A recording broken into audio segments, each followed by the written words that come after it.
Quick no-code tutorial where we'll go through the events directory template, show the feature it offers, and give you a quick intro into the bubble editor for this template. So currently right now we're on the event directory templates landing page, which has a nice area here where you can enter location. This is a search box. You can enter an address. It's integrated with Google Maps and will display results here. We have a list of categories, more on that later, and the search button. The latest events are displayed here. It's a horizontal group where you could slide basically forever until the latest, all the events have been shown.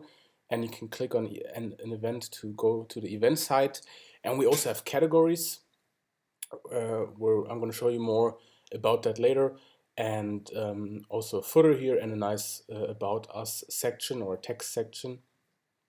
Let's click on a event.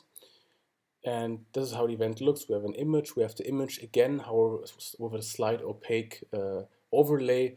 We have the date, the title, the host. If we click on that, we're on the host page, and we see again image, description, name of the host, and all events the host is hosting. And we have a description. I'm on the event page again.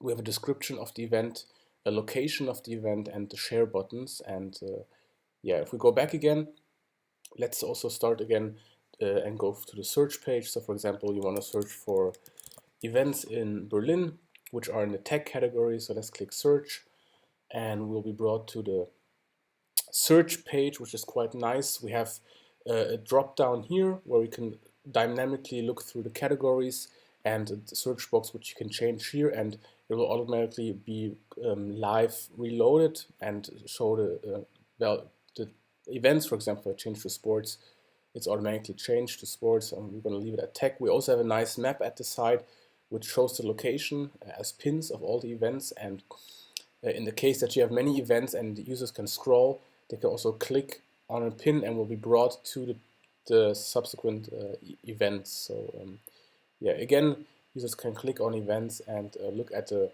detailed information, and there's also visit buttons which will bring the user to whatever the link is.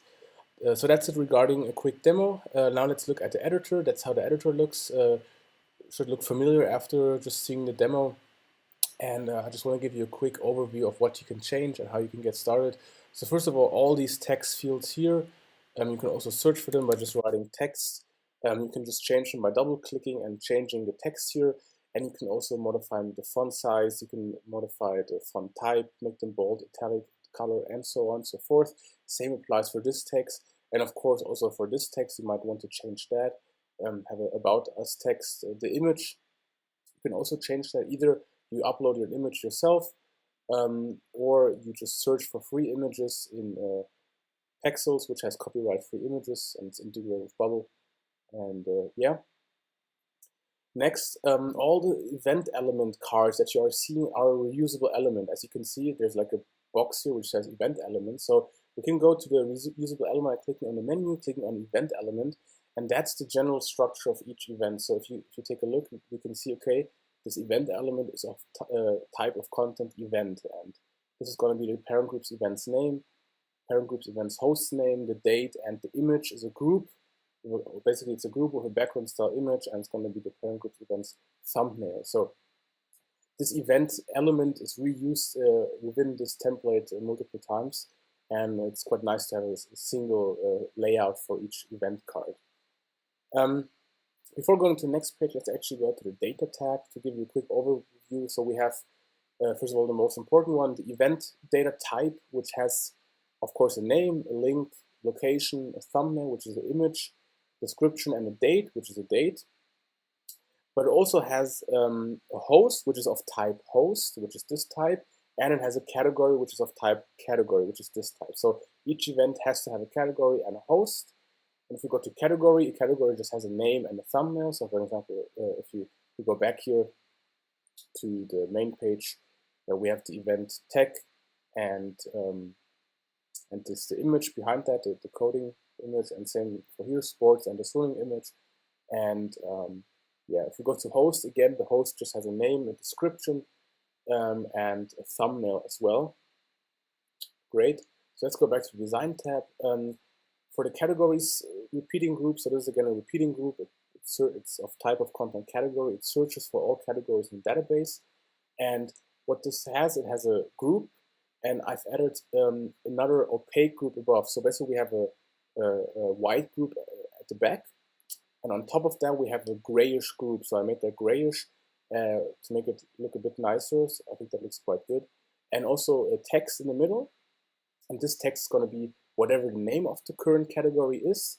And once this text is clicked, the user should be brought to the search page, and two parameters should be sent. First of all, the location should be the current user's geographic position. So I will demonstrate that in a second, but this will basically ask the user for his location. He doesn't have to type it in, it's fetched from the browser. And this here is just the cat or the category key parameter, which sends the parent group's category's name, which is selected. So let's just test that. If I click on tag here, for example, because the browser asked me already if I give permission, and I gave permission, so it will bring us to tag events in, and that's where I am right now. Not the exact address, but quite, yeah, almost. And yeah, that's basically it. So let's go back to the editor, and that's it regarding the starting page. Let's now go to the event page. The event page, if you look at it, is of type event. Obviously, each event page has to have a type of content, or basically an event assigned to it, and we just added the name as a readable URL. So just to show you, if we go to an event, what does that readable URL mean? If I click on the event, I just show you the URL here. It means that instead of just showing the unique ID, it also shows the name. So this is inside the URL, which is better for SEO purposes, and just it looks nicer. Again, we have a thumbnail here, the current page thumbnail. We have the date, the event name, the host, category, so the current page events categories name. So again, each event has a category. We have a button, where when the button is clicked, we want to open an external website, and this is going to be the events link. And we have the location as a formatted address, the description, location with the pin set as the current page events location. And we have share buttons, which just share the page events link, obviously, and you can specify text that should be shared, and it's just the current page events name. And that's basically it regarding the events page. Let's go to the host page. Also very, very similar. We have same as the event page, which just has the host information. Again, this page is of type host, and we have the name again as a field for the readable URL. We have a text here, all the events, and we have a repeating group which searches again for events. However, this time we have a constraint. We want the host of all the events that we're searching for in the database to be whatever the current page host is. So basically, only events that this current page's host is hosting are shown here. And we have the event element, reusable element as before, and the data source of this is just the current sales event of this repeating group. At last, we have the search page, which is the most complex page of this template, but still not complex. We have a group here with a drop-down and a search box, and the drop-down has dynamic choices, which is going to be the category, and the choices source, which is going to be search for all categories in the database. And the default value is just going to be a search for categories where the name is get cat from page URL. So as you might remember, every time a user is sent to the search page, a cat parameter is sent. And what we're doing now, we're basically searching for categories, and we're adding a constraint. The name of this category should be whatever the parameter category is from the page URL. And this is going to be the default value. So this is going to be what's going to be displayed in the dropdown. And the same basically applies for the search box. The default value is the get location from page URL, because the parameter is location and it's of type geographic address. The repeating group is a basic search for events, however, with the constraint that the category should be whatever the drop-down's category is, and the location should be within 100 kilometers of whatever the search box address is. And you can change the values, you can change how much kilometers, or if it should be miles, whatever. I'm going to change that. And at last, we just have the map element, which is just a search for events, and same as the repeating group, basically same values. It should be, the category should be whatever is the dropdown, location should be within the search box value. One last thing we have, if you go to workflows, we have a workflow that when a maps marker is clicked, we want to scroll to the entry of the repeating group. And which entry do we want to scroll to? We want to scroll to whatever this map's current marker's event is.